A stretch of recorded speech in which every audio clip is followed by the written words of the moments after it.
Welcome back. So now we're going to talk about proactive ways to conserve our energy where we're reducing, eliminating, and offsetting triggers.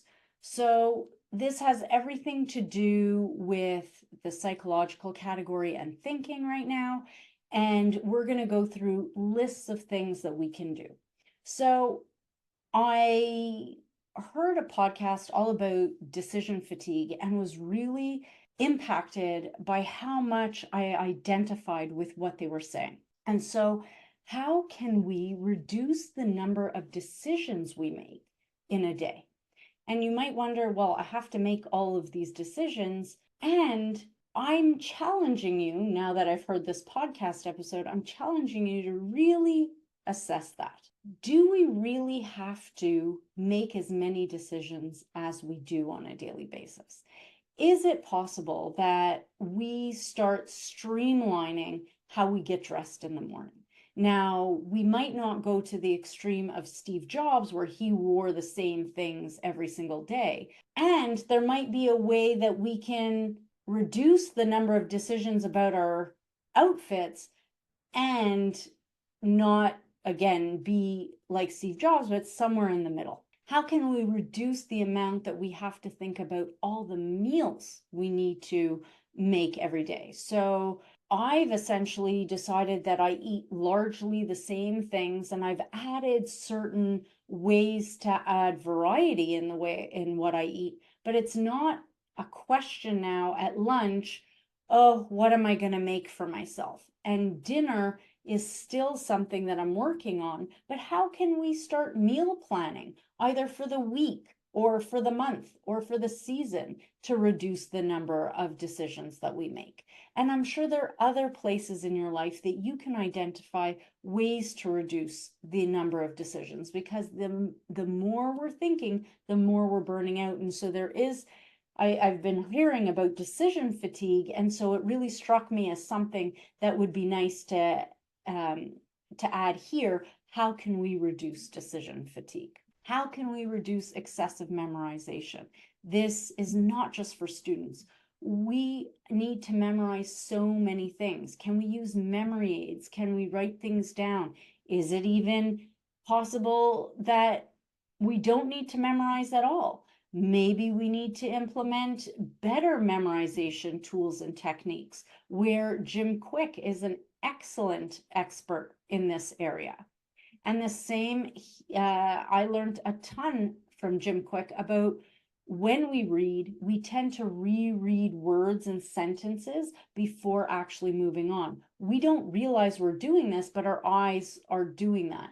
And so how can we reduce the amount that we're reading with reading techniques in order to lessen the cognitive load? How can we also reduce the amount that we superficially listen to each other? So when we're listening, are we also thinking about what our response is going to be? So we're doing two tasks, we've split our mind, and instead we can focus really on listening, actively, deeply listening to the other person, and reduce the thinking and what our response is going to be, and hopefully salvage some energy there.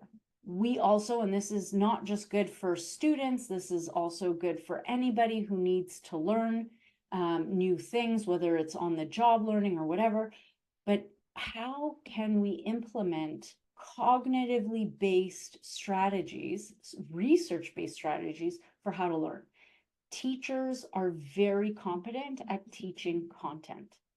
And what I've learned, because I started my career transition as an academic life coach, what I've learned is that teachers aren't necessarily being taught how people learn, and then they're not necessarily translating that in the classroom to their students.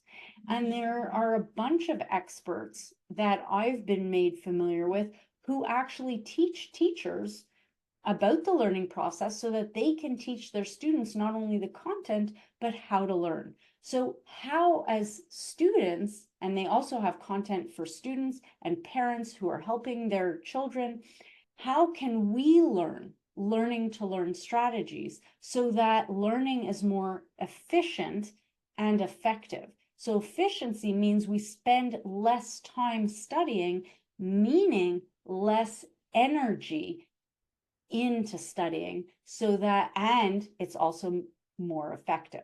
And also, how can we implement software tools to help us? So yes, we have reminders on our phone and calendar apps, and we can do text to speech and speech to text software. And how can we use AI to help us? And I'm not saying, what I'm really not saying is how can we use AI to do our work? What I'm saying is how can we leverage AI to help us and be like an assistant? So I've seen tons of people using AI to create meal plans.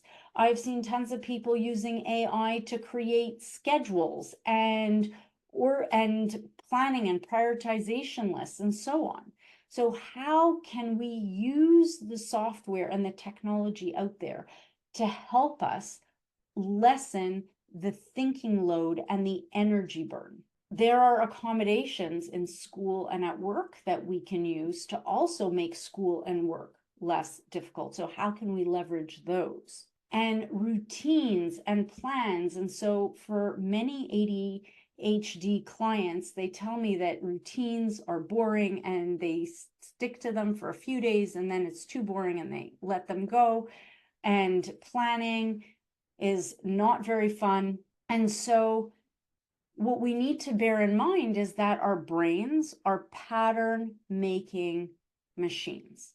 Our brains want to be able to predict the future in order to feel safe and conserve energy.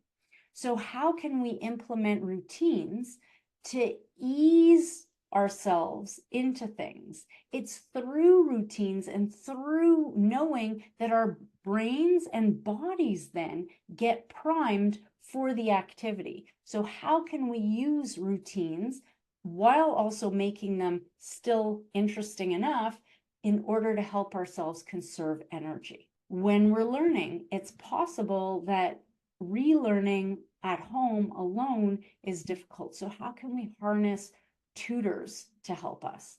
How can we harness coaches, life coaches, who help us problem solve and reach goals in order to conserve our energy? So all of these are just some of the things that we could do. I hope that you put more ideas in the comment section.